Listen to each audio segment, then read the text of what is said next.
ले जाएंगे हथकड़िया यमदूत लगा कर तुझको ले जाएंगे हथकड़िया। कौन छुड़वाएगा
जब तुम जाएगा कोई न साथी तेरा साथ निभाएगा। सतसंग की बहती गंगा तू इसमें लगा ले गोता। सतसंग की बहती गंगा तू इसमें लगा ले गोता। वरना इस दुनिया से तू जाएगा एक दिन रोता। वरना इस दुनिया से जम जाएगा एक दिन रोता। फिर पछताएगा कोई ना साथी तेरा साथ निभाएगा। छोड़ कर संसार जब तुम जाएगा कोई न साथी तेरा साथ निभाएगा। गुरुदेव चरण में निस दिन तू प्रीत लगा ले वंदे। गुरुदेव चरण में निस दिन तू प्रीत लगा ले वंदे। भगवान चरण में निस दिन तू प्रीति लगा ले वंदे। भगवान चरण में निस दिन तू प्रीत लगा ले वंदे। कट जाएंगे सब तेरे यह जन्म मरण के फंदे। कट जाएंगे सब तेरे यह जन्म मरण के फंदे। पार हो जाएगा कोई न साथी तेरा साथ निभाएगा।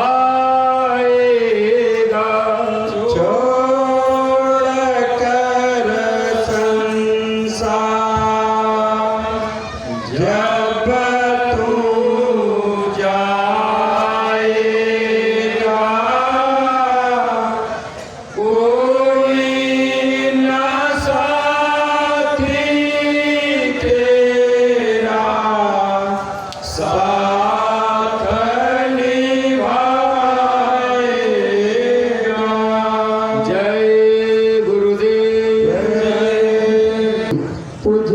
जी का आगमन मंच पर होने जा रहा है। आप सभी लोग खड़े होकर के अपनी जगह पर पूज्य महाराज जी का स्वागत सम्मान अभिवादन करेंगे। अपने गुरु महाराज के श्री चरणों में श्रद्धा सुमन अर्पित करके दया कृपा की याचना करते पूज्य महाराज जी।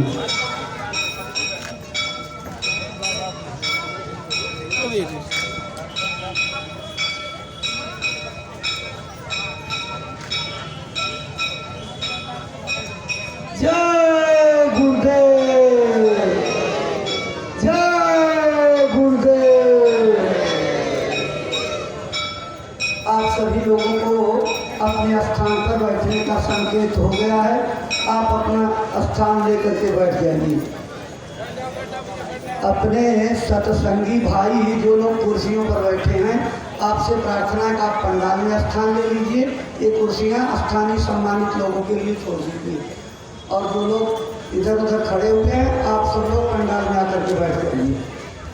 आज हम लोगों का परम सौभाग्य है कि गुरु महाराज के पावन संदेशों को लेकर के पूज्य महाराज जी का आगमन हमारे गांव की इस धरती पर हुआ है। प्रेमी भाई बहनों, दत्तचित्त होकर के पूरे संदेश को मनोयोग से सुनिएगा।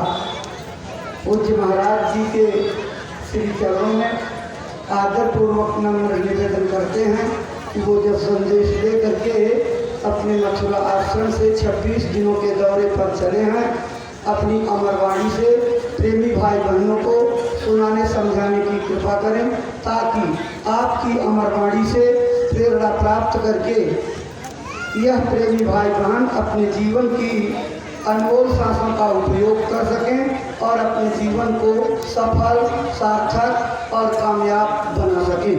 परम श्रद्धेय पूज्य महाराज जी। आप सभी लोग प्रेम के साथ में मालिक के पावन नाम का उच्चारण करें। बोलो जय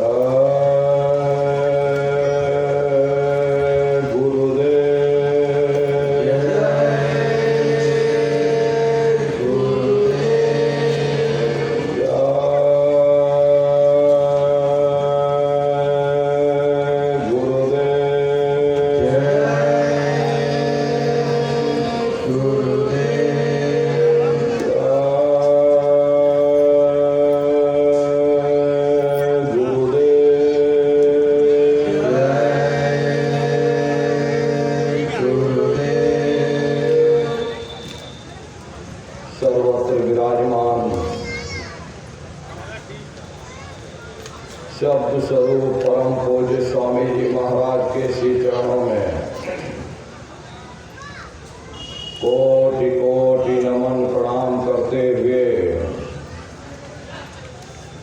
यहाँ पर उपस्थित सभी सत्संगी धर्म प्रेमी भाई बहनों को सादर जय गुरुदेव। प्रेमी भाई बहनों, हम आप परम सौभाग्यशाली हैं कि आज के समय हम लोगों को ये मानव तन, ये मनुष्य शरीर प्राप्त हुआ। मनुष्य शरीर पाने का जो हमारा मूल उद्देश्य है, आज के समय और आज की परिस्थितियों को देखते हुए हम आप अपने मूल उद्देश्यों को भूल गए। कभी हम लोगों ने विचार नहीं किया कि आखिर ये मानव तन हमको क्यों मिला, क्या इसका उद्देश्य है और मरने के बाद हम कहाँ जाएंगे। यदि महापुरुषों के चंद शब्दों को हम लोग याद रखते तो निश्चय ही हम अपने जीवन के लक्ष्य का पता पा जाते, अपनी जीवात्मा को उस परमात्मा के साथ मिलाते और प्रभु के साथ मिल करके उस आराम और चैन को पा जाते जो इस जड़ दुनिया में, इस जड़ संसार में नहीं मिलता। हम आप इस जड़ संसार में सुख और प्रेम की खोज में रात और दिन भटकते रहते हैं, परंतु वह सच्चा सुख और सच्चा प्रेम हमारे आप के अंदर है, ना कि बाहर।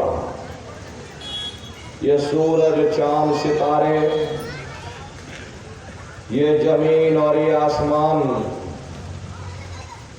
जिनको हम आप अपनी जड़ आंखों से देख रहे,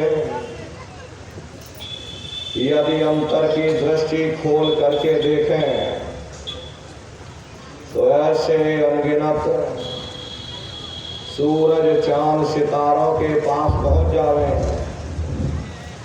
जहां प्रकाश ही प्रकाश, नूर ही नूर झलकता है। परंतु हम दुनिया के जीव सुख के देश को, सुख के स्थान को और अपने मालिक को ही भूल बैठे। जागट प्रेम न संचय, सो घट जान मसान, जैसे खाल लोहार की श्वास लेत बिन प्राण। ये कुदरती कारखाना देख करके कैसे जमीनी आसमानी पसारा चल रहा, कौन इसका करतार है, कहाँ वह छिपा हुआ है, कैसे उससे मिला जाए जिस घट में ऐसे प्रीतम के, ऐसे पुरुष के दर्शन और दीदार की विरह और तड़प नहीं है। वह घट गोया मशान के समान है, सुरते इंसान सीरते हैवान है। हर इंसान का फर्ज, हर इंसान का कर्तव्य, हर एक इंसान को यह सोचना होगा कि मरने के बाद हम कहाँ जाएंगे, हमारे बाल बच्चे कहाँ जाएंगे, हमारे रिश्ते नातेदार कहाँ जाएंगे, हमारे कुटुंब परिवार वाले कहाँ जाएंगे और इनकी उस समय पर क्या हालत होगी। ये पराविद्या महात्माओं की पराविद्या है। हम आप इस जड़ संसार में फंस करके उस पराविद्या से अनभिज्ञ हो गए और अपने मूल उद्देश्यों को भूल बैठे, अपने वादे को हम आप भूल गए। वो वादा जो हमने आपने माँ के गर्भ में किया था, जब माँ के गर्भ में हम आप उल्टे लटके हुए थे, उस समय परमात्मा से वादा किया कि हे परमात्मा, इस बार हमको मानव तन दे दो, हम भजन करेंगे, भक्ति करेंगे, हम अपनी जीवात्मा का कल्याण करेंगे। लेकिन मानव तन मिलने के बाद में ना आपने भजन किया ना भक्ति की, बस माया की छाया में फंस करके इस मिथ्या जगत को अपना मान करके आप इसी में गोता खा रहे। अरे नारियों, इस दुनिया में हित मित भाई बंधु, रिश्ते नातेदार, कुटुंब परिवार वाले, इनमें से कोई भी चीज तुम्हारी इस जीवात्मा को इस अधोगति से बचा नहीं सकता। हम कौन हैं, हम कहाँ से आए हैं और हमें जाना कहाँ है, यह मानव मात्र के लिए एक जटिल प्रश्न बना हुआ है। इस प्रश्न का हल तब तक नहीं होगा जब तक इस धरा भूमि पर कोई संत महात्मा फकीर न मिल जाए।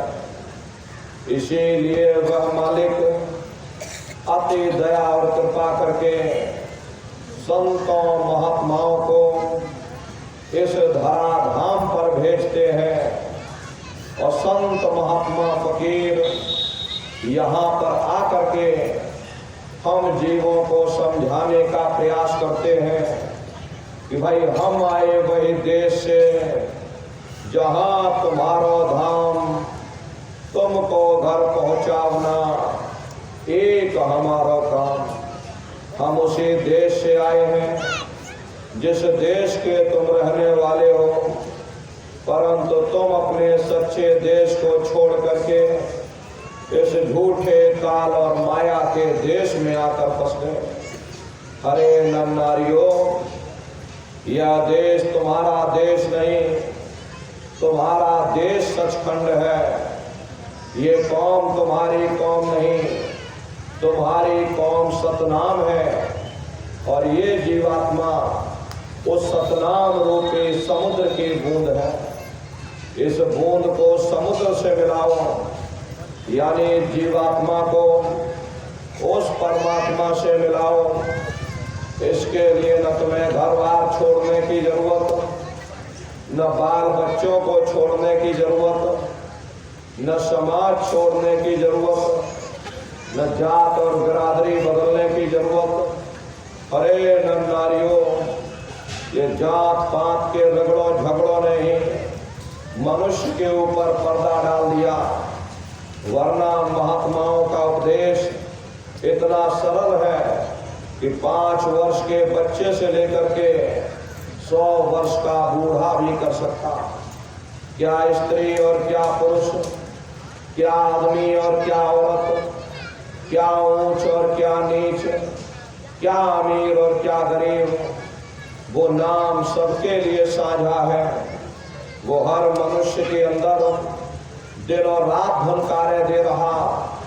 वो साधु संतों के अंदर गूंजता है तो वह चोरों ठगों के अंदर भी गूंजता। यहाँ किसी कौम का सवाल नहीं, किसी मजहब का सवाल नहीं, किसी जात और बिरादरी का सवाल नहीं। ये जात पात के रगड़े झगड़े ये हमारे अपने नहीं है, ये सिर्फ हमारे मन की खुराफात है। अरे आप सभी लोग बुद्धिमान हो, अपनी अपनी बुद्धि से स्वयं विचार करना। जब गुरु नानक साहब नहीं आए थे तब कोई सिख नहीं था। जब मोहम्मद साहब नहीं आए थे तब कोई मुसलमान नहीं था।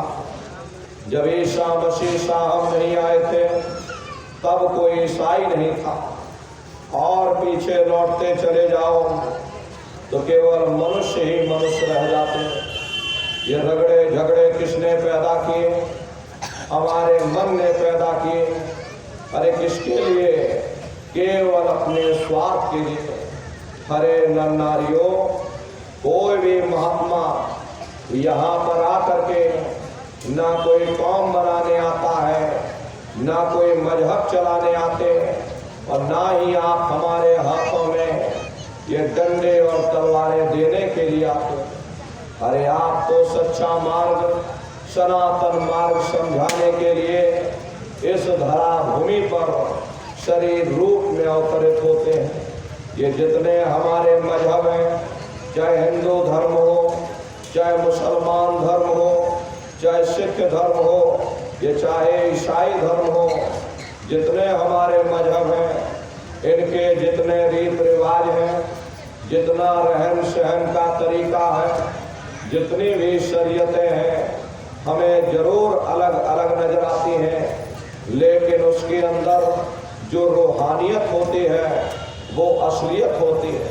वो हर मजहब की तह के अंदर एक ही चीज होती है। संत महात्मा फकीर केवल उस रूहानियत को हासिल करने का तरीका समझाते। आप तमाम जिंदगी उस रूहानियत का ही प्रचार करते हैं। रूहानियत और शरीयत का आपस में वैसा ही रिश्ता होता है जैसा कि जेवरों का जेवरों के डिब्बों के साथ होता। कीमत जेवरों की होती है, डिब्बों की नहीं। तलवार को काम आनी होती, म्यान को नहीं। ठीक उसी प्रकार से हमें जो कुछ भी प्राप्त होगा उस रूहानियत से प्राप्त होगा। जब हम रूहानियत से दूर हो जाते हैं तब आहिस्ता आहिस्ता हम शरीयत के कैदी बन जाते हैं, शरीयत के गुलाम बन जाते हैं। वो शरीयत धर्म के ठेकेदारों के हाथों में चली जाती, वे हमें बाहर मुखी कर देते, कर्म कांडों में फंसा देते। न किसी को रूहानियत की समझ होती, ना ही कोई समझाने की कोशिश करता। ये लोग हमें इतना बाहर मुखी कर देते हैं ताकि उनका भी रोजगार चलता रहे। जिस चीज को हासिल करके अरे हमें सुख प्राप्त करना है उस ओर हमारा ध्यान ही नहीं जाता। सुख तो परमात्मा की भक्ति में, परमात्मा के प्यार में मिलेगा। इसीलिए महात्मा कहते हैं कि सूरत सुन बात रे तेरा धनी बसे आकाश, कह जीवात्माओं तुम्हारा पति वो परमात्मा है, वो परमेश्वर है। वो सचखंड में बैठा हुआ, तो माया के जाल में फंसी हुई। जब तक तुम अपने घर जाकर के अपने मालिक से मिलाप नहीं कर लोगे, तुम सुख किस तरह हासिल कर सकते, तुम शांति किस तरह प्राप्त कर सकते। प्रेमी भाई बहनों, इस नाशवान जगत में न कभी किसी को सुख मिला, न भविष्य में कभी मिल सकता। ये जो कुछ थोड़े बहुत सुख नजर आते हैं, आहिस्ता आहिस्ता सब दुखों में तब्दील हो जाते हैं। जिन चीज़ों में हम लोग सुख ढूंढने की कोशिश करते हैं वे चीज़ें क्षणिक होती हैं। क्षणिक चीज़ों का सुख और आराम केवल क्षणिक ही हो सकता। जितना इसके आने में हमें खुशी महसूस होती है, उतना इसके जाने में भी हमें दुख भी महसूस होता। कभी कभी मन में ख्याल आता है कि शायद जिन दिनों महात्मा आए थे तब दुनिया की हालत इतनी अच्छी न रही होगी, इसीलिए महात्मा दुखी दुखी चिल्लाते रहते।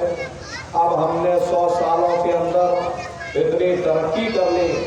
पहले हम झोपड़ियों में रहा करते थे या एक आध कोठरियों में पूरा परिवार रहा करता। इसी तरह खेती बाड़ी भी लोग हाथों से या बैलों से किया करते थे।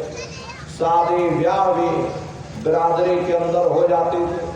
15-20 मील के अंदर हमारी सारी दुनिया थी, हम उसी दुनिया में गुजारा करके मर जाते थे। अब हमने 100 सालों के अंदर इतनी तरक्की कर ली, बड़ी बड़ी कोठियाँ बनवा ली, बड़े बड़े बंगले बनवा लिए। खेती बाड़ी के लिए नए नए ट्रैक्टर आ गए, तरह तरह की रासायनिक खादें आ गई। बीमारी दूर करने के लिए बड़े बड़े अस्पताल बन गए, अच्छे अच्छे डॉक्टर आ गए। न्याय के लिए क्या कहा जाए, सिविल कोर्ट से लेके हाई कोर्ट और हाई कोर्ट से सुप्रीम कोर्ट बन गया। चाहे कहीं मुकदमा ले जाओ, कोई रोकने टोकने वाला नहीं। जब हमने इतनी तरक्की कर ली फिर भी हम दुखी क्यों हैं? महात्मा हमें दुखी क्यों कहते? प्रेमी भाई बहनों, या तो हमारे समझने में फर्क है या हमारे सोचने में फर्क है। आप अपनी बुद्धि से विचार करिएगा। जब हम झोपड़ियों में रहा करते थे, पूरा परिवार एक साथ रहा करता था, आपस में एक दूसरे से प्रेम था। शाम को थके हारे घर वापस आते थे, प्रेम के साथ भोजन किया करते थे, गा बजा करके निश्चिंत होकर के सो जाते थे। मन में कोई चिंता और तनाव की लकीरें नहीं हुआ करती। अब जब हमने इतनी बड़ी बड़ी कोठियां बना ली, 100 सालों के अंदर इतना विकास कर लिया, ऊंची ऊंची इमारतें बनवा ली, उनमें एयर कंडीशन भी लगवा लिया, 9-9 इंच के गद्दे भी डलवा लिए, फिर भी हमको नींद नहीं आती। नींद की गोलियां खा खा करके सोना पड़ता। पहले गांव में मामूली वैद्य हकीम हुआ करते थे, लेकिन इलाज सबका जरूर हो जाता था। अब जब विज्ञान ने इतनी तरक्की कर ली, बड़े बड़े डॉक्टर आ गए, नई नई दवाइयाँ आ गई, तो बीमारी भी तो नई नई निकल आई। इसका मुख्य कारण है कि लोग अनाज की पैदावार को बढ़ाने के लिए तरह तरह के रासायनिक खादें, कीटनाशक दवाइयों का इस्तेमाल करने लगे, जिसका प्रभाव हमारे शरीर पर पड़ता है। डॉक्टर जरूर हैं, पर मिलते किसको हैं? और मिल भी जाए तो अस्पतालों में चारपाइयाँ कहाँ मिलती? बीमार तो बेचारे बरामदों में पड़े रहते। और हम कहते हमने तरक्की कर ली। बेशक हम इतना अनाज पैदा करते हैं, लेकिन उनकी कीमतें इतनी ज़्यादा हैं कि वे आम आदमी की पहुँच से बाहर हो जाते। अरे गरीब आदमी खा नहीं पाता क्योंकि कीमतें इतनी ज़्यादा हैं। अमीर आदमी खाता नहीं क्योंकि उसे शुगर हो रखी। फिर ऐसे अनाज से किसी का क्या फायदा हो सकता? प्रेमी भाई बहनों, पहले गांव में कोई मामूली झगड़ा हो जाता था, चार भले लोग मिल बैठ करके सुलझा दिया करते। अब आप मुकदमा करके देख लो, क्या मजाल 20-25 साल से पहले आपको कोई फैसला मिल जाए। किसी से पूछ कर देखो, किसी को भी फुर्सत नहीं। अरे वकील को फुर्सत नहीं, जज को फुर्सत नहीं, कारखानेदार को फुर्सत नहीं, उद्योगपतियों को फुर्सत नहीं, किसी को भी फुर्सत नहीं। सबके चेहरे पर चिंता और तनाव की लकीरें हैं। फिर ऐसी तरक्की से किसी का क्या फायदा हो सकता? इसीलिए महात्माओं ने जब कहा था वो तब भी ठीक था। प्रेमी भाई बहनों, ये तरक्की का कसूर नहीं है, ये हमारा अपना कसूर है। हम उन चीज़ों के कैदी बन गए। ये चीज़ें हमारे लिए बनी थी, ना कि हम उनके लिए बने थे। हम मशीनों के पुर्जे बन गए, मशीनों के मालिक न बन सके। हमको मालिक बनना चाहिए। सबको रोटी मिलनी चाहिए थी, सबको कपड़ा मिलना चाहिए था, सबको मकान मिलना चाहिए था, सबका मन निश्चिंत होना चाहिए था। किसी के मन में कोई चिंता तनाव की लकीरें नहीं होनी चाहिए थी। समाज में प्रेम और सद्भाव की भावना होनी चाहिए थी। माँ बाप का सम्मान होना चाहिए था। अरे यही तो जीवन में हर इंसान मांगता है। अरे नारियों, अगर जीवन में कीमतें और कदरें ना रहीं, फिर ऐसी तरक्की से किसी का क्या फायदा हो सकता? इसीलिए महात्माओं ने जब कहा था वो तब भी ठीक था, अब कहा तो अब भी ठीक है। दुनिया में न तब किसी को सुख मिला, न अब किसी को सुख मिल सकता। इसीलिए महात्मा कहते हैं, तजो मनि है सुख दुख का धाम। संतों महात्माओं ने इस नगरी को दुख और सुख की नगरी कहकर बयान किया, क्योंकि कोई इंसान ऐसा नहीं जिसको हमेशा सुख ही सुख प्राप्त हुए हो, या कोई इंसान ऐसा नहीं मिलेगा जिसको हमेशा दुख ही दुख प्राप्त हुए हो। 10 दिन सुख में गुजर जाते हैं, थोड़ा बहुत दुख का सामना भी करना पड़ता, और यदि 10 दिन दुख में गुजर जाते, थोड़ी बहुत सुख की श्वास भी आती। ये सुख दुख की समस्याएं हमारे पिछले जन्मों के पुण्य और पाप के कारण है। जब पाप और पुण्य इकट्ठा होता है तो हमें इंसान का जामा मिलता है। यदि पुण्यों के कारण हम सुखी हो जाते हैं तो उन पापों के कारण हमको दुख का सामना भी करना पड़ता है। प्रेमी भाई बहनों, संत महात्मा इस दुनिया को सुख की नगरी बनाने के लिए नहीं आते। अगर संतों महात्माओं का दुनिया में आने का यही लक्ष्य होता, ये दुनिया सुख की नगरी बन जाए, तो अब तक जरूर बन जानी चाहिए थी। इतिहास गवाह है, हर कौम, हर मजहब में, हर मुल्क में किस किस चोटी के महात्मा आए, लेकिन उनके आने के बावजूद ये दुनिया आज तक सुख की नगरी न बन सकी।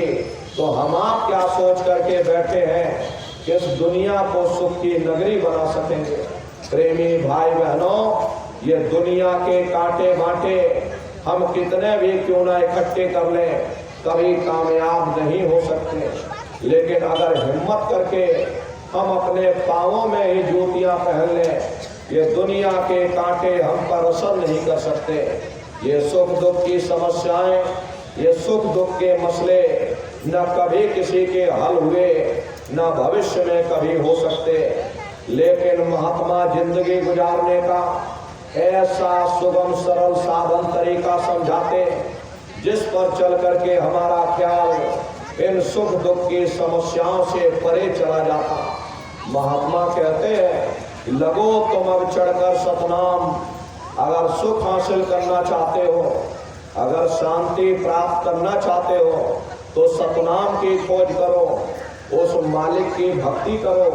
क्योंकि जितना अरसा, जितना समय हमारा ध्यान मालिक की भक्ति में लगा रहेगा, हम दुनिया में 2-4 दिन जरूर सुख हासिल कर सकते। और अगर हमारा ध्यान मालिक की भक्ति की तरफ से हट जाए, तो सारी दुनिया हमारे लिए दुख का रूप बन करके खड़ी हो जाती। प्रेमी भाई बहनों, आप अपनी बुद्धि से विचार करो। एक छोटा सा बच्चा अपने पिता की उंगली पकड़ करके मेला या नुमाइश में घूमने जाता, उसे मेले की हर साजो सामान बड़ी खूबसूरत नजर आती है। किसी जगह खेल खिलौनों की दुकानें लगी, कहीं गुड्डे गुड़ियों की दुकानें लगी, कहीं झूलों की दुकानें लगी, कहीं मिठाई और पकवान की दुकानें लगी। वह बच्चा सोचता है कि शायद ये खुशी हमको इस मेले के साजो सामान से प्राप्त हो रही। और अगर भूल करके भी वो बच्चा अपने पिता की उंगली छोड़ देता, तो वह सारा साजो सामान उसी जगह रहता है, लेकिन बच्चा रोने चिल्लाने लगता, चीखने लगता। तब उसे खुद ब खुद महसूस होता है, ये खुशी हमें तभी तक प्राप्त हो सकती जब तक हमने अपने पिता की उंगली पकड़ रखी थी। हमारा पिता कौन है? वो परमात्मा है, वो परमेश्वर है, जिसने अंड खंड ब्रह्मांड की रचना की। अरे जितना अरसा, जितना समय हमारा ध्यान उस मालिक की भक्ति में लगा रहेगा, हम दुनिया में 2-4 दिन जरूर सुख हासिल कर सकते हैं। और अगर हमारा ध्यान मालिक की भक्ति की तरफ से हट जाए, तो सारी दुनिया हमारे लिए दुख का रूप बन करके खड़ी हो जाती है। इसीलिए प्रेमी भाई बहनों, चारों तरफ से अपने ख्याल ध्यान को समेट करके एक चित्त हो करके उस मालिक की भक्ति करो।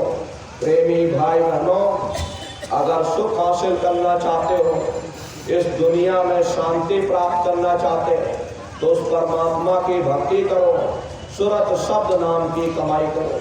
किसी संत महात्मा की खोज करके प्रेमी भाई बहनों, उनकी संगत और सोहबत में जा करके, उनके आदेशों पर चल करके, उनके वचनों को सुन करके, तो सुरत शब्द के भेद को ले करके और सुरत शब्द नाम की कमाई करो। प्रेमी भाई बहनों, बगैर महात्माओं की संगत और सोहबत के कोई भी जीव इस भवसागर से पार नहीं हो सकता।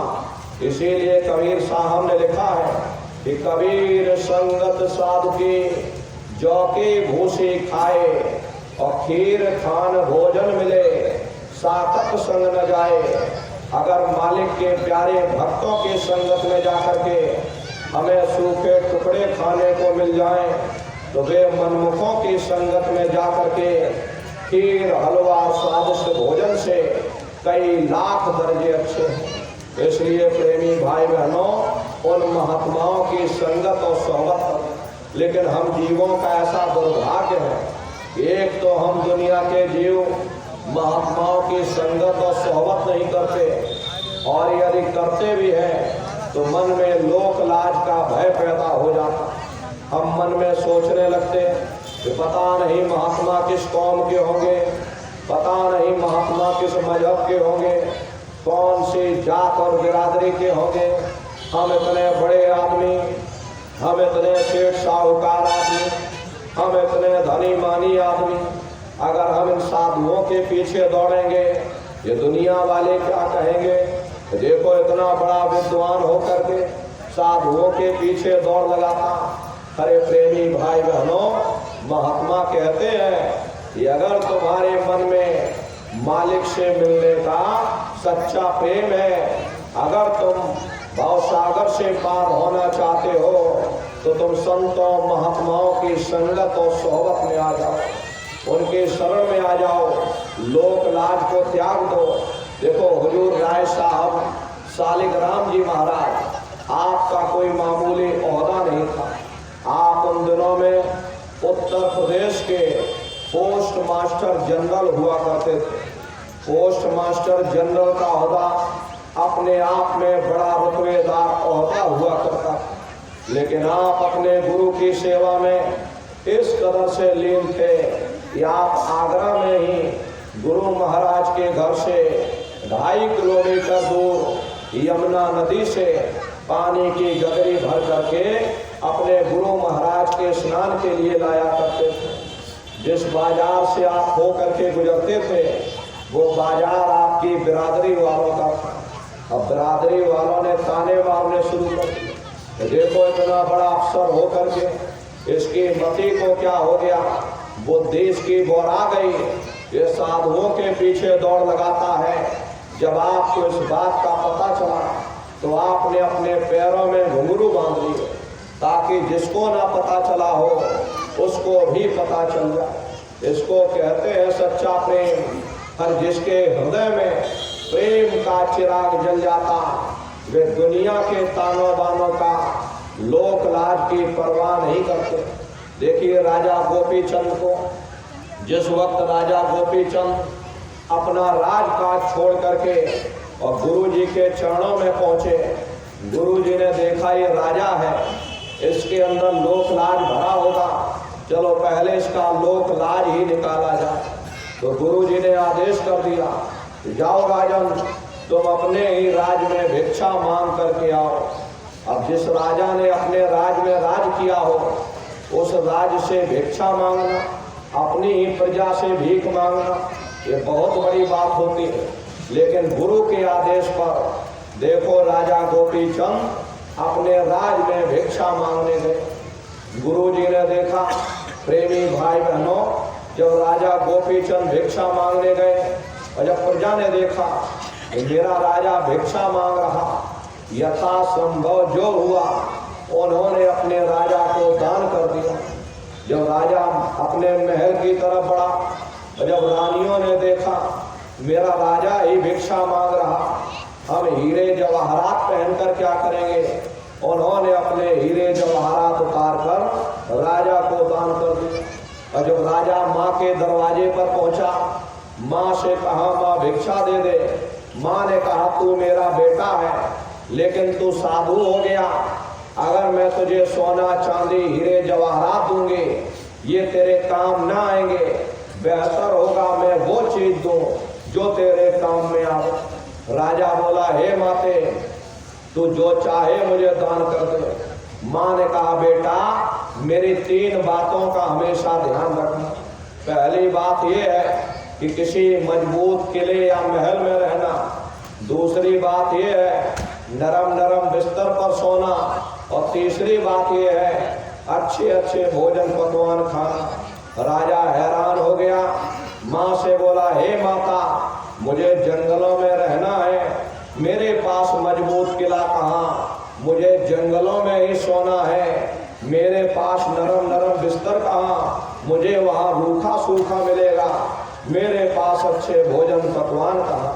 माँ ने कहा बेटा तू अभी समझा नहीं, देख तू राज छोड़ करके साधु बन गया, तेरे पास हर तरह के लोग आएंगे, अमीर भी आएंगे गरीब भी आएंगे, कोई तुझसे धन दौलत मांगेगा, कोई तुझसे हीरा जवाहरात बेटा बेटी मांगेगा। अगर तू गुरु के चरणों में पड़ा रहेगा तो तू बचा रहेगा और गुरु के चरण तेरे लिए मजबूत से मजबूत किला है। दूसरी बात यह है तो रात को जागना, जाग जाग करके भजन करना, जब तुझे नींद ज्यादा सताए उस समय तू वहीं सो जाना। फिर चाहे नीचे रोड़े हो, चाहे नीचे पत्थर हो, उसमें वो नींद आएगी जो तुझे फूलों की सेज पर ना आई होगी।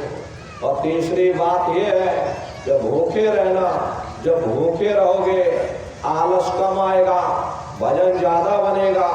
जब भूख तुझे ज्यादा सताए, जो रूखा सूखा टुकड़ा मिले उसे तो खा लेना, उसमें वो स्वाद आएगा जो तुझे 56 प्रकार के भोजन में ना आया होगा। अरे नारियों, ये इतिहास और भक्तों का जिन्होंने उस रूहानी दौलत को पाने के लिए अपना सर्वस्व न्यौछावर कर दिया। और एक हमारा आपका इतिहास है, अगर बेटा बेटी नहीं हुए, अरे छोड़ो गुरुजी को, गुरुजी दया कृपा नहीं कर रहे, चलो कोई दूसरा गुरु करेंगे, मुकदमा नहीं जीते, अरे छोड़ो गुरुजी को, चलो कोई तीसरा गुरु करेंगे। यहाँ तक कि आपकी भैंसिया मर गई तो सारा दोष आपने गुरुजी पर मर दिया। प्रेमी भाई बहनों, हमारा और सतगुरु का जो ताल्लुक होता है वो हमें मुकदमा जिताना नहीं होता, हमें बेटा बेटी देना नहीं होता है, बल्कि हमें धूमधाम पहुंचाना होता, जहाँ न फिर जन्मना है और ना ही फिर मरना। इसीलिए महात्मा कहते हैं कि शिष्य तुम्हारा धर्म है, तुम सतगुरु की मौज में रहो, उनकी रजा में रहो। लेकिन हम जीवों का ऐसा दुर्भाग्य है, ऐसी दीवानी दुनिया, कोई आवे तो बेटा मांगे यही गुसाई दीजिए, कोई आवे दुख का मारा हम पर कृपा कीजिए, कोई आवे तो दौलत मांगे भेंट रुपया लीजिए, कोई रचावे ब्याह सगाई सुनत गुसाई रीझे, और सांचे का कोई ग्राहक नहीं झूठ है जगत पतीजे। और कहे कबीर सुनो भाई साधो, अंधों को क्या कीजिए। इस तरह हम लोग महात्माओं के समीप आते हैं, वही दुनिया की इच्छा और तृष्णाओं को मांगने में अपना पूरा समय बर्बाद कर देते हैं। मान लो आपकी एक इच्छा पूरी कर दी तो ये मन दूसरी इच्छा लेकर खड़ा हो जाए, मान लो दूसरी इच्छा भी पूरी कर दी, ये मन तीसरी इच्छा लेकर खड़ा हो जाएगा। इस नाशवान जगत में ये मन की इच्छाएं, ये मन की मुरादें न कभी पूरी हुई, न भविष्य में कभी हो सकती। हम आप मन की इच्छाओं को पूरा करने के लिए अच्छे बुरे कर्म करने लगते हैं, जिससे हमारा मन मैला हो जाता। कबीर साहब ने लिखा कि कबीर मन मैला भया, या में बहुत विकार, यह मन कैसे धोइए और साधु करो विचार। फिर कहते हैं कि गुरु धोबे शिष का पड़ा, साबुन सिरजनहार, सुरत शिला पर धोइए निक्षय रंग अपार। ये मन बड़ा दगेबाज और फरेबी है, इसकी दुरुस्ती के लिए सत्संग बहुत जरूरी है। जैसे मैले कपड़े को धोबी पानी में पटक पटक कर साफ करता, ऐसे ही सत्संग रूपी जल में गुरु इस मन की रगड़ाई करते हैं। और जब रगड़ाई होती है, जब परीक्षा का समय आता है, हम लोग भाग खड़े होते हैं। इसलिए प्रेमी भाई बहनों, ये परमार्थ का रास्ता है, और परमार्थी रास्ते में धैर्य रखते हुए साहस के साथ हम लोगों को सदैव आगे बढ़ना चाहिए। यदि हम इधर उधर देखने लगे तो निश्चित ही हम भटक जाएंगे। इसलिए हमेशा अपने लक्ष्य की तरफ ध्यान दो। अरे मन की इच्छाएं हैं, ये तो प्रेमी भाई बहनों, अरे वो मालिक दयाल होता है, तुम मालिक के दयाल बन जाओ, तुम दीन बन जाओगे, वो मालिक तुम पर दया कर देगा। अरे प्यारे बेटे को बाप से मांगने की जरूरत नहीं पड़ती, बाप खुद चाहता है कि अपने प्यारे बेटे को सब कुछ दे दिया जाए। लेकिन प्यारा बेटा बनने की कोशिश करो। प्रेमी भाई बहनों, तुम प्यारे बेटे बन जाओगे, वो प्रेमी भाई बहनों, वो मालिक सब कुछ सौंपने को तैयार हो जाएगा। इसलिए उस मालिक की मौज में रहो, उसकी रजा में रहो। जो तुम्हारे प्रारब्ध में होगा वो तुमको अवश्य ही मिलेगा। जन्म लेने से पहले तुम्हारा भाग्य तय हो जाता है। तुम अब जो कर्म करोगे आगे तुम्हारा प्रारब्ध बनेगा। प्रेमी भाई बहनों, इसलिए अपने प्रारब्ध पर भरोसा रखो।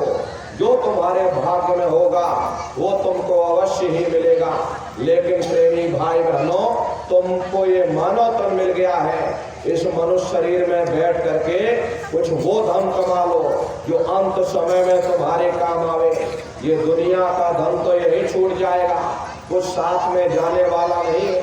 हम आप घर मकान मड़ैया बनाने में सारी जिंदगी गुजार देते हैं, लेकिन कभी हमने आपने विचार नहीं किया कि इस घर मकान मड़ैया में ज़्यादा से ज़्यादा 40 साल रहेंगे और ज़्यादा चलेंगे, 50 साल रहेंगे और ज़्यादा खींचोगे, अरे 60, 70, 80, 90 साल रह लोगे। लेकिन उसके बाद जहाँ तुम जाओगे वहाँ तुमने कोई घर बनाया नहीं बनाया, कोई छप्पर छाया कि नहीं छाया, कभी उसके बारे में विचार नहीं किया। इसलिए प्रेमी भाई बहनों, भविष्य के लिए भी सोचिएगा, अपनी आत्मा के कल्याण के लिए भी सोचो, वरना ये समय निकलता चला जाए। अरे हम लोग कहते हैं कि भाई हमारी उम्र बढ़ रही है, अरे आपकी उम्र बढ़ नहीं रही, आपकी उम्र दिन प्रतिदिन घटती चली जा रही। ये चंद श्वासों की पूंजी जो गिन करके आपको मिली हुई, ये दिन प्रतिदिन कम होती चली जा रही। एक समय ऐसा आएगा ये बुलबुला फूट जाएगा, उस समय बड़ा भारी कष्ट आपको होगा। अरे मामूली पीड़ा नहीं होती, मौत के समय में घनघोर पीड़ा होती है। सहजो बाई ने लिखा है, सहजो मौतें आइया अंग अंग दिया तो, और हिया जरे छाती फटे उठे पीर घनघोर। गुरु महाराज सत्संग में कहते थे, जैसे 1 लाख बिच्छू एक साथ हमारे जिस्म पर डंक मारे, उससे भी लाखों करोड़ों गुना ज्यादा मौत के समय में दर्द होता है। जब मृत्यु आती है तो किस तरह से प्राण निकलते। देखो प्रेमी भाई बहनों, सिमटत भांस श्वास उठ जावे, प्राण पति जब सिमट समावे, उस समय श्वासें रुक जाएंगी, शरीर की चेतना पीछे सिमटने लगेगी, तो सबसे पहले गुदा चक्र टूटेगा, क्योंकि गुदा चक्र में पृथ्वी का वास होता है। गुदा चक्र टूट करके ऊपर इंद्रिय चक्र में समा जाएगा। इंद्रिय चक्र में जल का वास होता, यानी जल ने पृथ्वी को घोल दिया। फिर जब इंद्रिय चक्र टूटेगा, यहाँ नाभि चक्र में समा जाएगा। नाभि चक्र में अग्नि का वास होता, यानी अग्नि ने फिर जल को सुखा दिया। फिर जब नाभि चक्र टूटेगा, हृदय चक्र में समा जाएगा। हृदय चक्र में वायु का वास होता, यानी कि वायु ने फिर अग्नि को अपने में समाहित कर लिया, और इस तरह से वायु आकाश में उड़ गई। ये आंखों की पुतलियां पलट जाती हैं। जब यह कर्म कला युक्त जावे, बुद्ध सुरत की आन दबावे, जब यह जीवात्मा पांचों तत्वों को लांग करके, जल पृथ्वी अग्नि वायु आकाश, पांचों तत्वों को लांग कर ऊपर आती है, तो काल दार में आन दबानी, और जब ढरके नैनन से पानी। जब काल अपनी दाढ़ में दबाएगा, उस समय नेत्रों से अश्रु टपकेंगे। हरे प्रेमी भाई बहनों, यमदूत आते हैं, प्राणों की डोरी को तोड़ देते, जीवात्मा को खींच करके इस शरीर से अलग कर दिया जाएगा। जैसे जीवात्मा शरीर से अलग हुई, प्राणों की डोरी टूटी, ये शरीर तुम्हारा मिट्टी हो जाएगा। फिर उस मिट्टी को एक रात अपने घर में कोई रखने को तैयार नहीं होता। आपके जितने भी सगे संबंधी क्यों ना हो, खास नात रिश्तेदार क्यों ना हो, कोई एक रात अपने घर में रखने को तैयार नहीं होते। कहते भाई जल्दी करो, अब इनकी शक्ल देखने में हमको डर लगा, इसलिए जल्दी बाजार से कफन खरीद के लाओ, जल्दी से लकड़ियां खरीद के लाओ, जल्दी से चिता तैयार करो, इनको यहाँ घर में से उठा ले जाओ, वहीं शमशान भूमि पर जला देना। ये जो इनके कपड़े लत्ते घर में पड़े हुए, अरे इनको भी उठा करके ले जाओ, वहीं शमशान भूमि पर जला देना। जिस बिस्तर पर ये लेटे रहे, ये बिस्तर भी उठा ले जाओ। अब इनकी छुई हुई चीज हमको घर में एक नहीं चाहिए, ये बिस्तर भी अशुद्ध हो गया है, अरे ये बिस्तर भी उठा ले जाओ, वही शमशान भूमि पर जला देना। लेकिन उसने कोई सोने की अंगूठी पहनी होगी, कोई आभूषण पहने होंगे, तो धीरे से उतार के जेब में रख लो, बस वही एक अशुद्ध नहीं होगा, बाकी सब अशुद्ध हो जाए। इसीलिए महात्मा कहते हैं भाई कुटुंब परिवार मतलब का बिना धन पास नहीं जाए। ये रिश्ते नातेदार, ये कुटुंब परिवार वाले, ये सब स्वार्थ के संगी साथी हैं। अरे नर नारियों, आज तुम्हारी जेब में पैसा है तो सब जैसे तैसे तुमसे रिश्तेदारियां कायम कर लेंगे। आज जेब खाली हो जाए तो बेटा बाप को बाप कहने के लिए तैयार नहीं होता। आप रोज कचहरियों में मुकदमों का हाल देखते हो। यदि किसी पिता ने बंटवारा करते समय किसी बेटे को 1000 रुपया कम दे दिया या 1 बीघा जमीन कम दे दी तो बेटा बाप का दुश्मन बन जाता, उसे ले जाकर कचहरियों में खड़ा कर देता। अरे अपना यहाँ क्या है, ये स्वार्थ के संगी साथी, कोई तुमको याद करने वाला नहीं रहेगा। अभी बूढ़े बुजुर्गों से पूछा जाए क्या तुमको तुम्हारे माँ बाप की याद आती है? कहेंगे भाई नहीं आते। अरे क्यों नहीं आती? तुम्हारे माँ बाप थे, तुमको पाला पोसा बड़ा किया, खुद भूखे रहे होंगे, तुम्हारा पेट पाला होगा, तुमको तुम्हारे माँ बाप की याद क्यों नहीं आती? क्योंकि तुम्हारे सामने तुम्हारे लड़के बच्चे हो गए, तुम्हारे नाते पोता पंते संती हो गए, इसलिए तुम अपने माँ बाप की यादों को भूल गए और नई यादों में बस गए। ऐसे ही प्रेमी भाई बहनों, एक दिन तुमको भी सब भूल जाएंगे। कोई किसी को याद रखने वाला नहीं है। अरे जिस जात और बिरादरी के लिए तुम दिन और रात लड़ते झगड़ते रहते, वही जात बिरादरी वो शमशान भूमि पर जलकर राख हो जाए। ये कहानी तो वहाँ खत्म हो गई। उधर देखो क्या होता है, तुम्हारे जीवात्मा को ले जा करके और ऊपर धर्मराज की कचहरी में पेश कर दिया जाएगा। वहाँ पलक झपकते ही तुम्हारे अच्छे बुरे कर्मों का हिसाब किताब हो जाएगा। धर्मराज तुमको सजा सुना देंगे, ले जाओ इनको फलाने नर्क में डाल दो। क्योंकि इनको मौका मैंने दिया था जब ये माँ के घर में उल्टे लटके थे, उस समय रोते और चिल्लाते थे कि हे मालिक मुझे एक बार मौका दे दो, मुझे एक बार मनुष्य शरीर दे दो, हम भजन करेंगे, हम भक्ति करेंगे, हम अपनी जीवात्मा का कल्याण करेंगे। जब मैंने इनको मौका दे दिया, मैंने इनको मनुष्य शरीर दे दिया और कह करके भेजा था कि भाई ये किराए का मकान मैं तुमको कुछ समय के लिए दे रहा हूँ, इस मकान को अपना मत समझ लेना।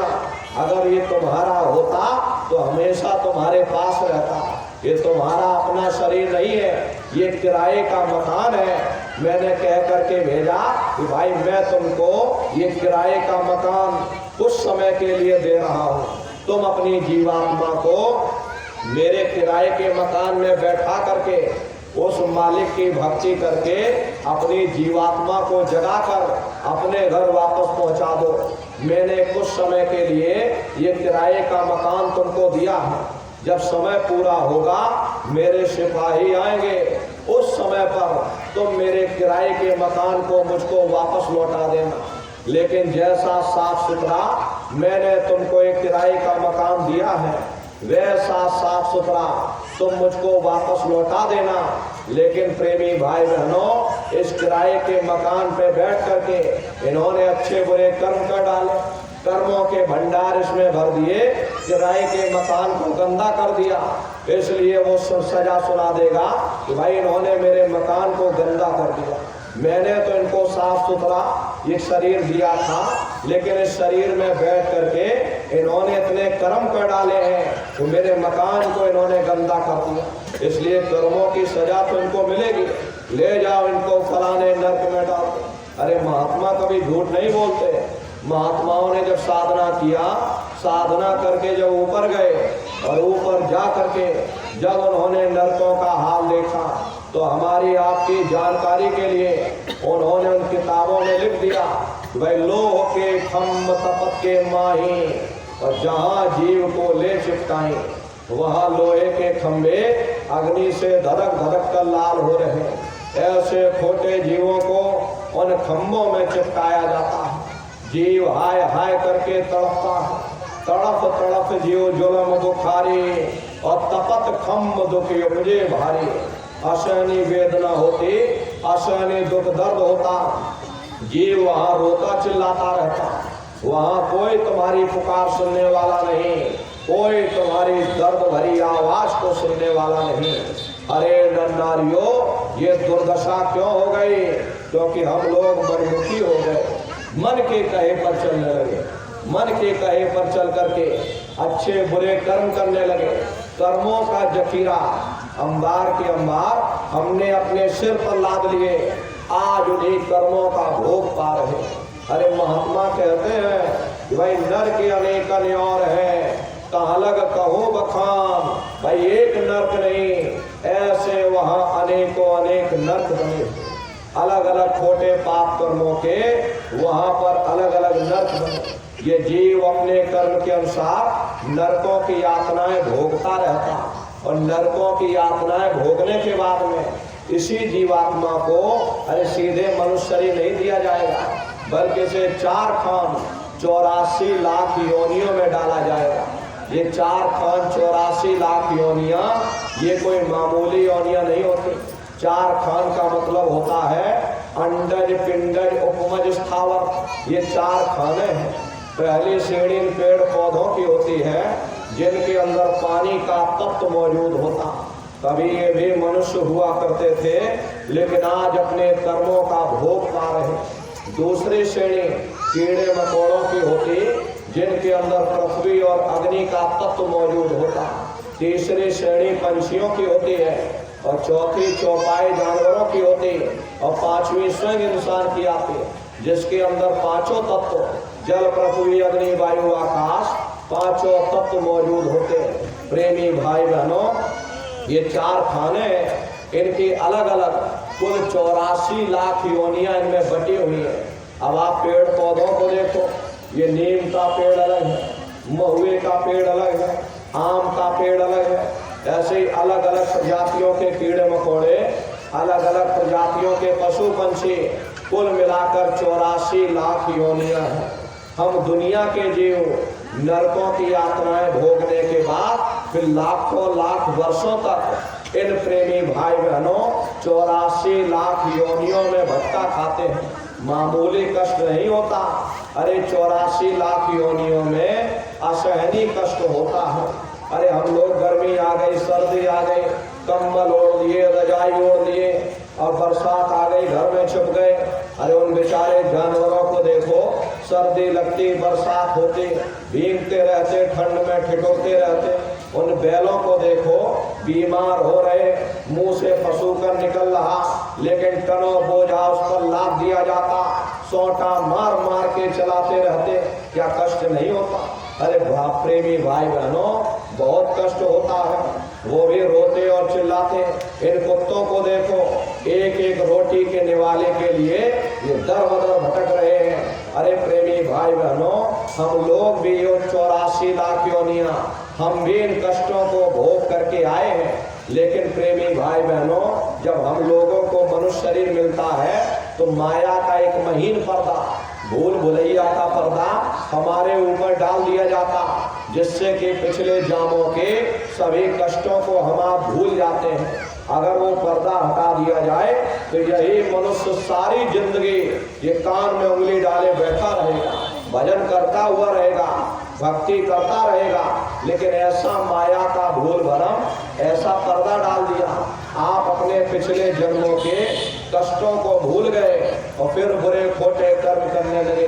तो नरकों की यातनाएं भोगने के बाद में फिर इन्हें 4 खान 84 लाख योनियों में डाला जाएगा। अरे कई जन्म भय कीट पतंगा, कई जन्म भय मीन कुरंगा, कई जन्म पंखी सर खोइयो, कई जन्म है वर वृक्ष जोइयो, मिल जगदीश मिलन की वरिया, चिरंकार देश। करोड़ों युगों से हम आप कभी कीड़े पतंगों की योनि में, कभी पेड़ पौधे, कभी पशु और पंछियों की योनि में फिर भटका खाएंगे। 84 लाख योनियों की सबसे जो आखिरी योनि होती है वो गाय और बैल की योनि होती है। गाय स्त्री का रूप लेती है और बैल पुरुष का रूप लेते हैं। ये 84 लाख योनियों की सबसे आखिरी योनि है। उसके बाद तब जाकर के हम लोगों को दोबारा ये मनुष्य शरीर प्राप्त होता। इसीलिए कहा गया कि बड़े भाग्यमान स्तन पाया। बड़े सौभाग्य से हमको ये मानव तन मिला है। बड़े से बड़े देवी देवता भी इस मानव तन को पाने के लिए तरसते हैं, क्योंकि 84 लाख योनियों से उन नरकों से निकलने का केवल एक ही रास्ता है, वह केवल मनुष्य का शरीर है। इसी मनुष्य मंदिर में बैठ करके तुम परमात्मा की भक्ति कर सकते। इसीलिए संतों महात्माओं ने इस पंच भौतिक शरीर को सच्चा हरि मंदिर कहा कि हरि मंदिर यह शरीर है, ज्ञान रतन प्रकट होए, ये असली हरि मंदिर है। जब भी वो परमात्मा मिलेगा इसे हरि मंदिर के अंदर, यही कबीर साहब ने लिखा है कि जो तिल माही तेल है, जो चकमक में आ तेरा साईं तुझ में, और जाग सके तो जाग। जिस तरह तिल में तेल होता, पत्थर में अग्नि होती, ठीक उसी तरह से वो वाले हरेक के घट घट में, हरेक के वजूद के अंदर बैठा हुआ। प्रेमी भाई बहनों, यही आपकी धर्म पुस्तकों में भी लिखा है कि अरे मोको कहाँ ढूंढे रे बंदे, मैं तो तेरे पास में, ना तीरथ में ना मूरत में, मैं तो हूँ विश्वास में। ना मैं तीरथ में मिलूंगा, ना मैं मूरत में मिलूंगा, ना अन्य किसी कर्म कांड में मिलूंगा। मैं जब भी मिलूंगा तो मैं तुम्हारे अंदर मिलूंगा। इसलिए प्रेमी भाई बहनों, अपने वजूद के अंदर जाकर के इस हरि मंदिर में बैठ करके अपनी सूरत को शब्द के साथ जोड़ दो, क्योंकि शब्द को पकड़ करके ये जीवात्मा ऊपर से नीचे आई है, शब्द को ही पकड़ करके ये जीवात्मा नीचे से ऊपर जाएगी। सूरत शब्द नाम की कमाई करना, सब जतन दूर धरना, कोई दूसरा उपाय करने की जरूरत नहीं। इस कलयुग में केवल एक ही उपाय करो, अपनी सूरत को शब्द के साथ जोड़ो। ये सूरत शब्द का जो भेद है, ये सबसे पहले कबीर साहब इस धरती पर आए, उन्होंने इस भेद को जाहिर किया। बाद में अन्य महात्मा आए और हमारे गुरु महाराज ने इसकी परत दर परत खोल करके रखी। कबीर साहब इस धरती पर, उससे पहले ये भेद किसी को नहीं मालूम था। अरे सतयुग त्रेता द्वापर बीता, काहू न जाने शब्द की रीता, कलयुग में स्वामी दया विचारी, और प्रगट करके शब्द पुकारी। सतयुग त्रेता द्वापर बीत गया, लेकिन शब्द के भेद को कोई नहीं जान पाया। वो तो उस मालिक की दया हो गई, जीवों को भवसागर से पार करने के लिए उन्होंने संतों महात्माओं को धरती पर भेजा। तो सबसे पहले कबीर साहब आए, जिन्होंने सूरत शब्द के भेद को जाहिर किया। कबीर साहब के बाद में और भी महात्मा आए, गुरु नानक साहब आए, कबीर नानक दादू दरिया, भीखा रविदास, पलटू जगजीवन, ईसा मूसा। इधर देखिए गोस्वामी जी महाराज, चित्रकूट के बगल में राजापुर में गोस्वामी जी महाराज का जन्म हुआ, उन्होंने भी सूरत शब्द के भेद को जाहिर किया। इधर राजस्थान में मीराबाई, सहजोबाई, इन्होंने भी सूरत शब्द के भेद को जाहिर किया। और राधा स्वामी जी महाराज, उन्होंने भी सूरत शब्द के भेद को जाहिर किया। और हमारे गुरु महाराज ने इसकी परत दर परत खोल करके रखी। ये सूरत शब्द नाम की कमाई है, कैसे आप लोग करोगे? इसके लिए महात्माओं ने 3 क्रियाएं बताई। साधन 3 सारे ने, और साधन सब खोते मां। इस कलयुग में उस मालिक को प्राप्त करने के लिए संतों महात्माओं ने केवल 3 क्रियाएं बताई। पहला है सुमरन, दूसरा है ध्यान, और तीसरा है भजन। सुमरन कहते हैं उस मालिक को याद करना, ध्यान कहते हैं दृष्टि को एकाग्र करना, और भजन कहते हैं कान में उंगली डाल करके उस शब्द को सुनना, उस नाम को सुनना, उस आवाज को सुनना जो मालिक के घर से आवाज आ रही है। तो कैसे आप लोग सुमरन करोगे, कैसे आप लोग ध्यान करोगे, और कैसे आप लोग भजन करोगे, अच्छी तरह समझ लीजिएगा और घर पर बैठ करके आप लोग करिएगा। तो सबसे पहले सुमरन कैसे किया जाएगा? सुमरन करने के लिए एक माला के भाग में, जहाँ पर देवियाँ बिंदी लगाते हैं और पुरुष जहाँ टीका लगाते, ये दोनों आंखों के मध्य भाग में 2 सामने देखिएगा। सामने आपको अंधेरा दिखाई पड़ेगा, बस उसी अंधेरे में एक जगह अपनी दृष्टि को एकाग्र करना। होशियारी यही रहे ये आंखों की पुतलियां हिलने ना पाए। शुरुआती समय में ये आंखों की पुतलियां हिलेंगी, लेकिन जब आप अभ्यास करोगे, करत करत अभ्यास थे और जड़मत हो तो सुजान, जब अभ्यास करते रहोगे तो आंखों की पुतलियां हिलना बंद हो जाएंगी। तो दूर सामने अंधेरे में एक जगह अपनी दृष्टि को एकाग्र करिए, या उस अंधेरे को ही देखते रहना। एक टक हो करके सामने अंधेरे को देखते रहिएगा, दृष्टि अपने आप एकाग्र हो जाएगी। और जैसे ही आपकी दृष्टि उस अंधेरे में एकाग्र होगी तो सुई की नोक के बराबर काले में भी काला बिंदु, बड़ा चमकीला बिंदु होगा, चम चम चम चम चमकेगा, वो आपको अंतर में सामने दिखाई पड़े। जब वो चमकदार बिंदु सामने दिखाई पड़ जाए तब आप अपनी दृष्टि को उस बिंदु पर टिका देना। वही बिंदु दरवाजा है, वही बिंदु खिड़की है, उसी को हरि का द्वार यानी कि हरिद्वार कहा गया। बहुत विशाल वो दरवाजा है। ये संसार कुछ नहीं, ऐसे लाखों संसार इकट्ठे करोगे और पता नहीं चलेगा। इतना विशाल वो दरवाजा, लाखों संसार इकट्ठे करके और दरवाजे के अंदर से भेज दिए जाएं, मालूम तक नहीं पड़े। इतना विशाल वो हरि का द्वार, आप उसके अंदर दाखिल हो जाओगे, बहुत बड़ा मैदान दिखाई पड़ेगा। उसी मैदान में खड़े हो जाओगे तो सबसे पहले आपको अपने सतगुरु के स्वरूप का दर्शन होगा। वो आपकी उंगली को पकड़ करके आगे का सफर तय करेंगे। लेकिन सतगुरु के स्वरूप का दर्शन जब होगा जब आप जय गुरुदेव नाम का सुमरन करोगे। अगर आपने सुमरन ना किया, आपने उनको याद ना किया, तो जब आप उनको याद ही नहीं करोगे तो भला वो आपको दर्शन क्यों देंगे। और जब आपको दर्शन नहीं होगा तो आप आगे का सफर तय नहीं कर सकते। इसीलिए जय गुरुदेव नाम का सुमरन सबसे पहले आपको कराया जाता। जब आप जय गुरुदेव नाम का सुमरन करोगे और फिर जब आप ध्यान पर बैठोगे और जब दरवाजे के अंदर दाखिल हो जाओगे तो सबसे पहले उन्हीं के स्वरूप का दर्शन होगा।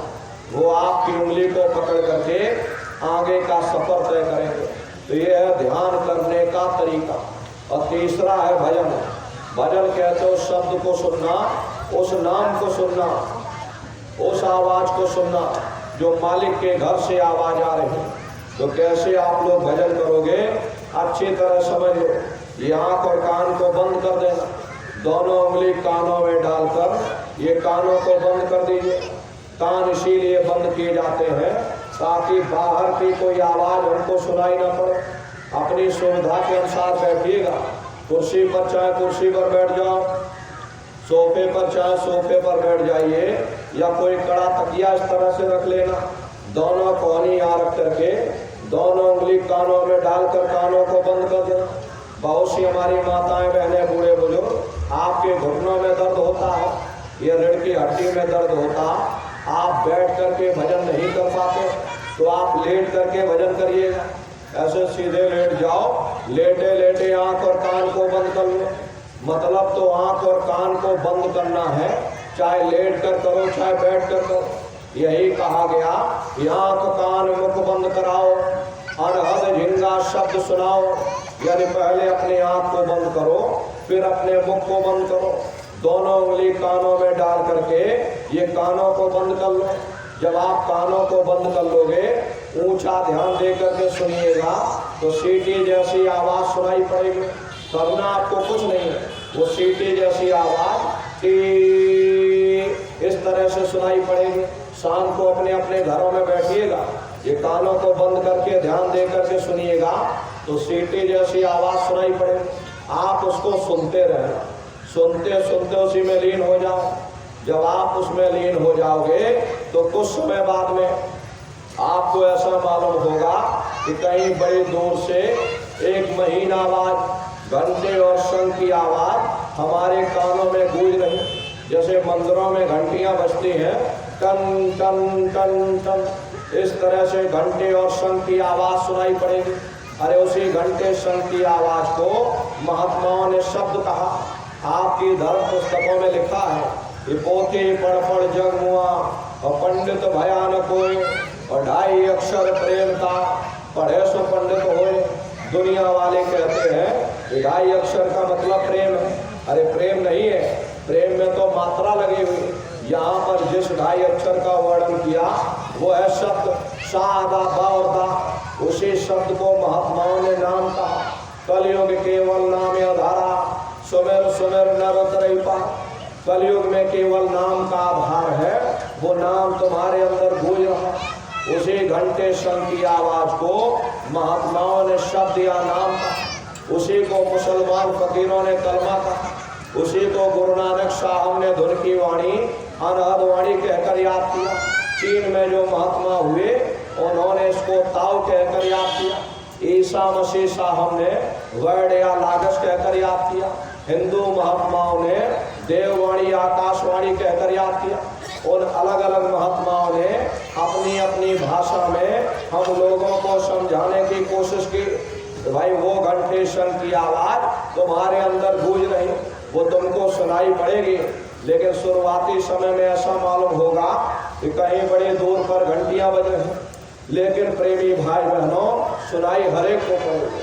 जब घंटे शंख की आवाज सुनाई पड़ने लग जाए तब आप सीटी की आवाज को छोड़ देना और घंटे शंख की आवाज को पकड़ लेना। एक बार प्रेमी भाई बहनों आप उस आवाज को पकड़ लो, फिर वो आवाज आपको नहीं छोड़ेगी, खींच करके शरीर से अलग कर देगी। फिर रोज आना, रोज जाना, रोज ब्रह्मांडों की सैर करना, रोज देवी देवताओं के दर्शन करना, रोज आसमानों की उड़ान भरना, रोज अपने शरीर में अपने घोंसले में फिर वापस चले आना। प्रेमी भाई बहनों ये सूरत शब्द नाम की कमाई, ये भजन करने का तरीका है। जब आप घंटे शंख की आवाज को सुनोगे तो उस आवाज में कशिश है, वो शब्द चुंबक है, वो आपको अपनी ओर खींचेगा। और जब खिंचाव होगा तो जीवात्मा का फैला हुआ प्रकाश ये 9 द्वारों से सिमटने लगेगा। अब ये 9 द्वार कौन कौन से हैं? देखो प्रेमी भाई बहनों, 2 आंख, 2 कान, 2 नाक के सुराख, 1 मुंह, 2 मलमूत्र का रास्ता, ये शरीर के 9 दरवाजे हैं। सबसे पहला दरवाजा गुदा चक्र आता है। गुदा चक्र में गणेश जी वास करते हैं। गणेश जी यहाँ के मालिक हैं। ये 4 दल का कवल है। यहाँ पर पृथ्वी तत्व पाया जाता है। उसके ऊपर इंद्रिय चक्र आता है। इंद्रिय चक्र में ब्रह्मा जी वास करते हैं। ये 6 दल का कवल है। यहाँ जल तत्व पाया जाता है। उसके ऊपर ये नाभि चक्र आता है। नाभि चक्र में विष्णु जी वास करते। ये 8 दल का कवल है। यहाँ अग्नि तत्व पाया जाता है। उसके ऊपर हृदय चक्र आता है। हृदय चक्र में शिव जी वास करते। ये 12 दल का कवल है। यहाँ वायु तत्व पाया जाता है। वास तो वो ऊपरी मंडलों में करते, लेकिन उनका प्रकाश, उनकी किरणें इन चक्रों पर पड़ती हैं। उसी के ऊपर एक कंठ चक्र आता है। यहाँ अद्या महाशक्ति की किरणें पड़ती और ये 16 दल का कवल है। और आप सबसे ऊपर, आपकी जीवात्मा सबसे ऊपर दोनों आंखों के मध्य भाग में बैठी हुई है, जहाँ देवियाँ बिंदी लगाती हैं और पुरुष जहाँ टीका लगाते हैं। ये बिंदी टीका यहाँ इसीलिए लगाया जाता है क्योंकि यहाँ पर जीवात्मा बैठी है, उसका श्रृंगार किया जाता है और कोई दूसरा कारण यहाँ बिंदी टीका लगाने का नहीं। तो यहीं पर बैठ करके जीवात्मा अपने प्रकाश को नीचे के चक्रों में फैलाती है, जिससे आपका ये शरीर चलता है। आपके हाथ पैर शरीर का हर एक अंग चलता है। जब आप भजन करोगे, घंटे शंख की आवाज को सुनोगे तो उस आवाज में कशिश है, वो शब्द चुंबक है, वो आपको अपनी ओर खींचेगा। और जब खिंचाव होगा तो जीवात्मा का फैला हुआ प्रकाश 9 द्वारों से सिमट करके यहाँ 10वें द्वार पर एकाग्र हो जाएगा, जहाँ ये जीवात्मा बैठी हुई। और जैसे ही जीवात्मा का प्रकाश सिमट करके यहाँ इकट्ठा हुआ, तुरंत वो शब्द जीवात्मा को खींच करके इस शरीर से अलग कर देगा। फिर उसी शब्द को पकड़ करके ये जीवात्मा ब्रह्मांडों की चढ़ाई करेगी। बड़ी भारी रफ्तार होती है, पलक झपकते है जीवात्मा, खरबों योजन ऊपर चली जाती है। जैसे चिड़िया होती है, चिड़िया घोंसले से निकल करके आसमानों की उड़ान भरती है, शाम को फिर अपने घोंसले में आ जाती है। ऐसे ही तुम्हारी जीवात्मा उस शब्द को पकड़ करके, उस आवाज को पकड़ करके ब्रह्मांडों की सैर करेगी, देवी देवताओं के दर्शन करेगी और घूम करके फिर अपने शरीर में आ जाएगी। ये भजन करने का तरीका। सुमरन, ध्यान और भजन, ये 3 क्रियाएं आपको बताई गई। नित्य नियम से आप लोग करिएगा। रास्ता बिल्कुल सच्चा है, आप करोगे आपको अनुभव होगा, दिखाई भी देगा और सुनाई भी पड़ेगा। लेकिन इतना ध्यान रखिएगा, जो भी आपको दिखाई सुनाई पड़े किसी को बताइएगा नहीं।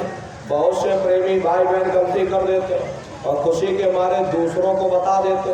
तो हमको ऐसे ऐसे ब्रह्मांड दिख रहे, ये नदी, पेड़, पहाड़, झरने दिख रहे। अगर आपने दूसरों को बता दिया, वो ऊपर बैठा हुआ वहीं से बंद कर देगा, फिर दिखाई सुनाई देना हमेशा के लिए बंद हो जाएगा। इसलिए ऐसी गलती मत करें। ये गूंगे की मिठाई है, ये परमार्थी दौलत है। अरे आप अपनी दौलत को कितना छुपा करके रखते हो, घर के अंदर अलमारी में बंद करके रखते, कोई बाजार में ढिढोरा नहीं पीटता। मेरे घर में अपनी दौलत रखी, अब अगर ढिढोरा पीटोगे चोर चोरी कर ले जाएंगे।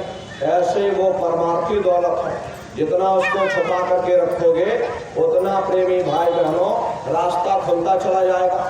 तो सुमरन, ध्यान और भजन नित्य नियम से आप लोग करिएगा प्रेमी भाई बहनों, और सभी लोग शाकाहारी रहिएगा, क्योंकि हमारे गुरु महाराज ने शाकाहार पर विशेष जोर दिया। गुरु महाराज बराबर कहते थे, ए बच्चा तुम शाकाहारी रहना, शाकाहार का प्रचार करते रहना, इसी से देश और दुनिया में भारी परिवर्तन होगा। अरे नर नारियों, परिवर्तन कोई कानून बनाने से नहीं होता, परिवर्तन कोई आंदोलन करने से नहीं होता, परिवर्तन कोई तोड़ फोड़ करने से नहीं होता। परिवर्तन तब होता है जब लोगों के विचार बदलते हैं, लोगों की भावनाएं बदलती हैं, और विचार जब बदलेंगे जब लोगों का खान पान शुद्ध होगा। अरे देशी कहावत है, जैसा खाए अन्न और वैसा होए मन। जब इंसान पशुप्रति भोजन करेगा उसकी बुद्धि स्वतः ही पशुओं जैसी हो जाएगी, सोच विचार उसका चिंतन स्वतः ही पशुओं जैसा हो जाएगा। फिर जिस शराब के नशे में माँ बहन बेटी की पहचान खत्म हो जाए, उस शराब को पी करके यह कैसे पता चलेगा कि क्या अच्छा और क्या बुरा है। यही कारण है कि आज घर समाज में, देश और दुनिया में कि दुनिया भर के अत्याचार, दुनिया भर के व्यभिचार, दुनिया भर के पापाचार और दुनिया भर का भ्रष्टाचार फैला हुआ। अरे हम लोग मंदिर बनवाते हैं, हम लोग मस्जिद बनवाते हैं, उन मंदिरों में नहा धो करके जाते हैं, फूल अगरबत्ती साथ में ले जाते हैं। कोई उन मंदिरों में कूड़ा कचरा नहीं डालता। अगर कूड़ा कचरा डालोगे तो आपस में लाठियां चल जाएंगी। फिर ये जो हरि मंदिर है, ये पंच भौतिक शरीर जिसे महात्माओं ने हरि मंदिर कहा, जिसमें वो मालिक स्वयं विराजमान है, इसमें तुम हाड़ मांस के लोथड़े डालते हो, शराब के कतरे डालते हो, अपने बनाए हुए ईंट गारे के मंदिर की कद्र करोगे और परमात्मा के बनाए हुए इस हरि मंदिर की कद्र नहीं करोगे तो सख्त सजा मिलेगी। अरे महात्माओं ने लिखा है कि तिलवर मच्छी खाई के कोटि गौ देदा और काशी करवट जा मरे निश्चय नरक निदान। यदि तिलवर भी मच्छी खाकर फिर चाहे कोटान कोट गौओं का दान करो और काशी में जा करके मत्था रगड़ते रगड़ते अपनी जीवन लीला को वहाँ समाप्त कर दो, फिर भी हमको हमारे गुनाहों की सजा मिलेगी, कोई बच नहीं सकता। क्योंकि कर्म भूमि है, यहाँ तुम जैसे कर्म करोगे वैसा फल तुमको मिलेगा। देखिए इस कर्म भूमि पर कृष्ण भगवान तक नहीं बच पाए। उस समय बाली को छिप करके बाण मारा था, वही बाली कृष्ण अवतार में बहेलिया बन करके आ गया। कृष्ण भगवान के पैरों में पदम चमकता था, हिरण की आंख समझ करके और बहेलिये ने निशाना मार दिया और पास में आकर देखा कृष्ण भगवान थे, अफसोस करने लगे। लेकिन कृष्ण भगवान ने उसको समझाया कि इसमें तुम्हारा कोई दोष नहीं, उस समय हमने तुमको मारा, आज तुमने हमको मार दिया, हमारा तुम्हारा अदला बदला पूरा हो गया। कर्म प्रधान विश्व रच राखा, जो जस करे सो तस फल चाखा। ये कर्मों का ऐसा देश है, यहाँ तुम जैसे बीज बोओगे वैसे ही फसल काटोगे। यदि हम अपनी जिह्वा के लिए बेजुबान जानवरों की गर्दन पर छुरियां चलाएंगे, एक समय हमारा भी आएगा, हमारी भी गर्दन पर छुरियां चलेंगी। इसलिए नारियों, आप सभी लोग शाकाहारी रहिएगा। कोई ऐसा नशा मत करना जिससे बुद्धि तुम्हारी पागल हो जाए, घर में माँ बहन बेटी की पहचान खो दो। एक अच्छे समाज के निर्माण के लिए यह जरूरी है कि पहले सभी लोग शाकाहारी बने। जब सब लोग शाकाहारी हो जाएंगे, अच्छे विचार उत्पन्न होंगे, अच्छे विचार उत्पन्न होंगे तो एक अच्छे समाज का निर्माण होगा। तो आप सभी लोग इन बातों का ध्यान रखिएगा और सभी लोग शाकाहारी रहिएगा। और भजन, ध्यान, सुमरन ये 3 क्रियाएं आपको बताई गई, नित्य नियम से करिएगा। अरे वो धन कमा लो जो अंत समय में तुम्हारे काम आवे। ये दुनिया का धन यहीं छूट जाएगा, सोए की एक नौक भी तुम्हारे साथ में जाने वाली नहीं। इसलिए वो चीज कमा लो जो प्रेमी भाई बहनों अंत समय में तुम्हारे काम आवे। सुमरन, ध्यान, भजन बराबर करते रहना, वरना प्रेमी भाई बहनों ये समय तुम्हारा निकलता चला जा रहा। ये चंद श्वासों की पूंजी दिन प्रतिदिन निकलती चली जा रही। एक समय आएगा ये बुलबुला फूट जाएगा, फिर तुम भटकते रह जाओगे, नरकों और 84 में रगड़ दिए जाओगे, फिर कोई तुम्हारी पुकार सुनने वाला नहीं। महात्मा ऊपर जाकर के देखते हैं जीवों की क्या दुर्दशा हो रही है, तभी वो बयान करते। प्रेमी भाई बहनों, इसीलिए आपको समझाया जा रहा कि आप सभी लोग भजन कर लो। ये मौका आपको मिला है, न तुम्हें घर बार छोड़ना है, न तुम्हें बाल बच्चे छोड़ना है, न तुम्हें समाज छोड़ना है, न तुम्हें जात बिरादरी बदलनी है, न तुम्हें साधु सन्यासी बाबा बनना। अरे भाई, तुम अपने अपने घर परिवार में रहो, अपने अपने बाल बच्चों के साथ रहो, गृहस्थ आश्रम में रहो, मेहनत ईमानदारी से काम करो और 24 घंटे में घंटा 2 घंटा अपने लिए, अपने जीवात्मा के कल्याण के लिए सुरत शब्द नाम की कमाई, सुमरन, ध्यान और भजन करिएगा।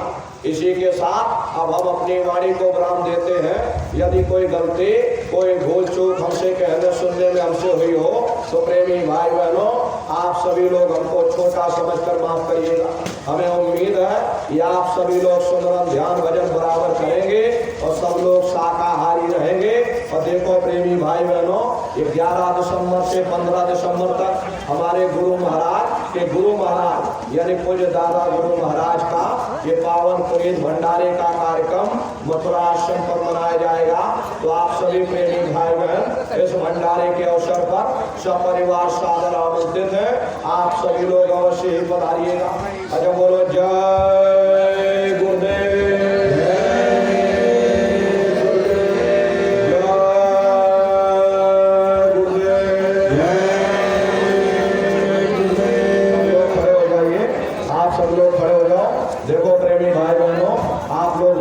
मत करिएगा, अभी आप लोगों के बीच में हम खड़े हो जाएंगे, एक एक करके बारी बारी से सबसे मिल लेंगे। गुरु महाराज की गाड़ी है, गुरु महाराज की चरण पादुका रखी हुई, यहाँ दर्शन करके प्रसाद लेकर के आगे बढ़िएगा। बोलो जय गुरुदेव।